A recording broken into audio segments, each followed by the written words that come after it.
Hey folks, and welcome back to Glenn and Adrian's Rock Talk. That's Adrian. And that's Glenn. And today we're going to talk to you about Celtic Frost. This is actually our second time talking about them. And today we're looking at a song called Circle of the Tyrants. In trying to figure out which album that song was on, we came across 3 entries. And so I haven't actually figured out whether or not they're all the same or not. And actually, I haven't heard the song in a dog's age, but I do have one of the albums that it was on originally, an EP. And this is called, wait a minute, I got to be careful. This is called Emperor's Return. And so it had kind of a seductive cover. I'm not sure what YouTube would say if I took my hand off there. But there you've got Tom G. Warrior and the other guys that were Reed St. Mark on drums and Martin Ain on bass. This is an album I bought back in the day in 1985. It was a brand new record. It's on the Metal Blade label. I liked it a lot, as a matter of fact, but that was as far as I went with Celtic Frost at the time, because at the time there was intense competition. Other bands kind of doing the same thing and kind of on the same level. Anthrax, Venom, Exodus, Slayer, Megadeth, Metallica, Corrosion of Conformity. These are all bands that I knew about, and I was buying records. And this is a time when you can't really listen ahead. You can't listen to stuff unless you buy it or unless you happen to hear it on the radio. And I don't recall hearing them much on the radio. So I got the one EP, and that's all I've had. It's a good one. I mean, it gives me a good fill of Celtic Frost, But they went on to make a couple of great albums after. They had Morbid Tales before it, which was released as an EP. And then that EP, Emperor's Return, was put together with it. And now it's kind of called an LP. And it's got all the tracks from both EPs. And that's what it is. In any case, I thought it would be really good to go and take a look at them doing a real song. Because last time we were watching them do the Wall of Voodoo song, Mexican Radio. And I thought it was hilarious. And I think that was the intent of the band. But we've gotten some feedback. That wasn't a good time period for the band. And really, it's not the most dignified version of them. So people really wanted to see us kind of take on a real song. So I found what looks like the official video. I've never seen it before. Adrian, have you ever seen any Celtic Frost video besides what we looked at? Celtic Frost. Haven't heard any that I would recognize as Celtic Frost. I'm not that well informed about them. Okay.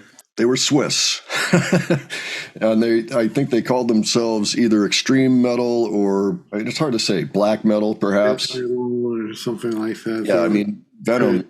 Being early death metal, I guess. When Venom came along, they kind of coined the term black metal after their second album was named that, and I believe that was 1982, and so that maybe it was something like that. Anyway, why don't we take a look?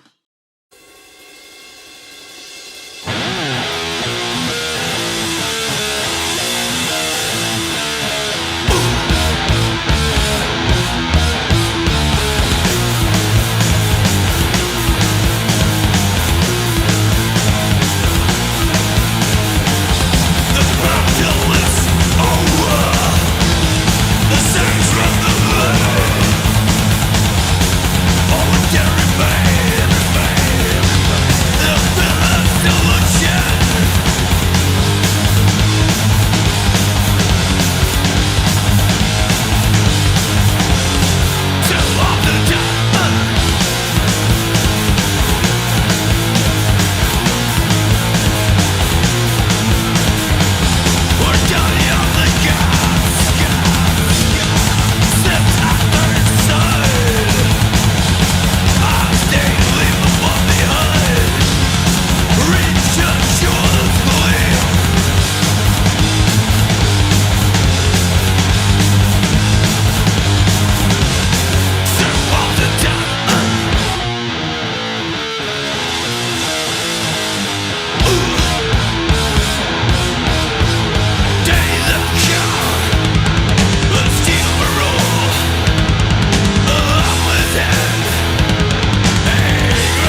Thanks. I needed that. Yeah. So you like that? Yeah, it sounded pretty good. It was refreshing to hear something like that. I was going to listen to some Slayer earlier today. Oh, yeah. Mm-hmm. Yeah, sometimes it's nice, that kind of energy available to you, you know? Mm-hmm. Yeah, I admit every once in a while I will play some Slayer or one of those other bands mentioned earlier. Not that often these days. Back then, it would have been a mainstay. I should have mentioned, too, not only were they competing for our music buying dollars, but all the SST bands were in full bloom at the time, too. Buying lots of stuff from that label. So, yeah, it was pretty intense competition. It was actually a pretty good time for music. It's just not the stuff that was on the radio, you know, or selling big units yet. This was just before that, you know. It was still kind of a pipe dream that they might actually dominate the mainstream market someday. Yeah, I never would have thought back in the day. Yeah, it seemed. I would have been thrilled if it happened, but I just never would have thought of it. As Wally Shawn would say, it was inconceivable. Inconceivable. It's inconceivable. But it happened, so there you go. Wow, great band. So, I bought a couple of CDs recently, say in the last 5 years, just out of curiosity, Into the Pandemonium, which had Mexican radio, and also, the extended version of Morbid Tales.